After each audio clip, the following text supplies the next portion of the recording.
కార్తీక పురాణము 24వ అధ్యాయము అంబరీషుని ద్వాదశీ వ్రతము. అగస్త్యునితో అత్రి మహాముని కార్తీక మాస పౌర్ణమి వ్రతమహత్యమును చెప్పి మరలా, ఓ ఋషీశ్వర, కార్తీక వ్రత ప్రభావము గురించి ఎంత వినినను తనివి తీరదు. నాకు తెలిసిన ఇంకొక కథ చెప్తాను విను అని ఇలా చెప్పసాగాడు. కార్తీక శుద్ధ ద్వాదశికి హరిబోధిని అనే మరొక పేరు కలదు. ఆనాడు పుణ్యనదులలో స్నానము చేసినందువలన సమయములందు స్నానము చేసినందువలన ఎంత ఫలము కలుగునో కార్తీక వ్రతమునందు శుద్ధ ద్వాదశి నాడు భక్తి శ్రద్ధలతో దాన ధర్మములు చేయువారికి అంతే ఫలము కలుగును. ఆ ద్వాదశీ వ్రతము చేయవలసిన విధానము చెప్పెదను వినుము.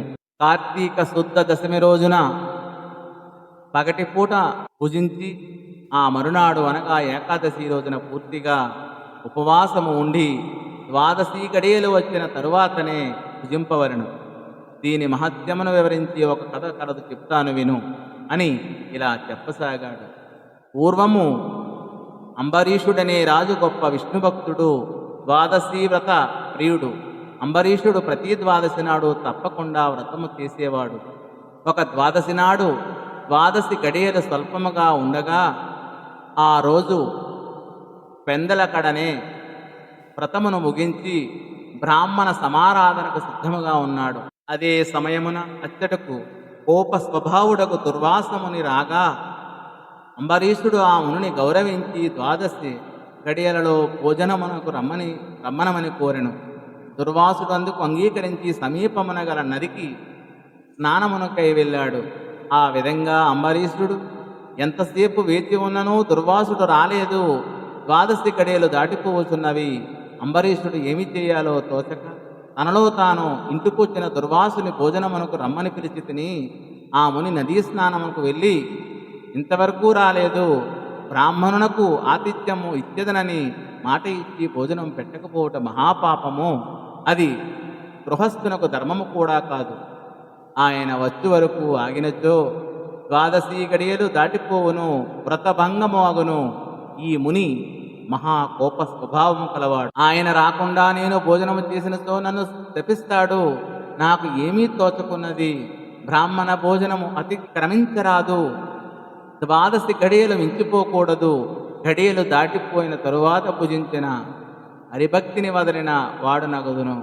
ఏకాదశి నాడు ఉన్న ఉపవాసము వృధా అగును. ద్వాదశి విడిసి భుజించిన భగవంతునకు భోజనము చేసే దుర్వాసునకు కోపం వచ్చును. అదియును గాక ఈ నియమమును నేను అతిక్రమించినచో వెనుకటి జన్మలయందు చేసిన పుణ్యమును నశించును. దానికి ప్రాయశ్చిత్తము లేదు అని ఆలోచించి బ్రాహ్మణ శాపమునకు భయము లేదు.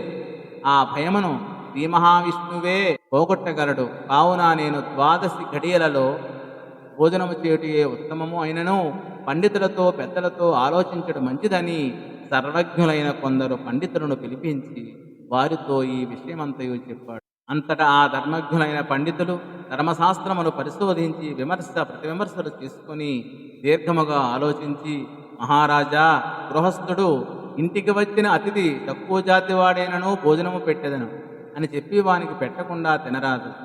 అందులోనూ వేదాంగ విద్యా విశారదుడును మహాతపస్సాలియు సదాచార సంపన్నుడును అయిన దుర్వాస మహాముని భోజనమునకు పిలిచి అతనికి పెట్టకుండా తాను భుజించడం వలన మహాపాపము కలుగును. అందువలన ఆయుక్షీణము కలుగును. దుర్వాసునంతటి వారిని అవమానించిన పాపము కూడా రావచ్చును. అతిథి ఏ జాతి వాడైనను గౌరవింపతగ్గవాడే. అందులోనూ దుర్వాసుని వంటి మహాత్ముని అధిగమిస్తే విప్రుని అవమానించినట్లు అవుతుంది. ఆ అవమానం వల్ల సిరి సంపదలు, ఆయువు అన్నీ నశించిపోతాయి. సర్వం శూన్యం అవుతుంది. కానీ దుర్వాసుడు చేసిన పని కూడా ఏమీ బాగోలేదు.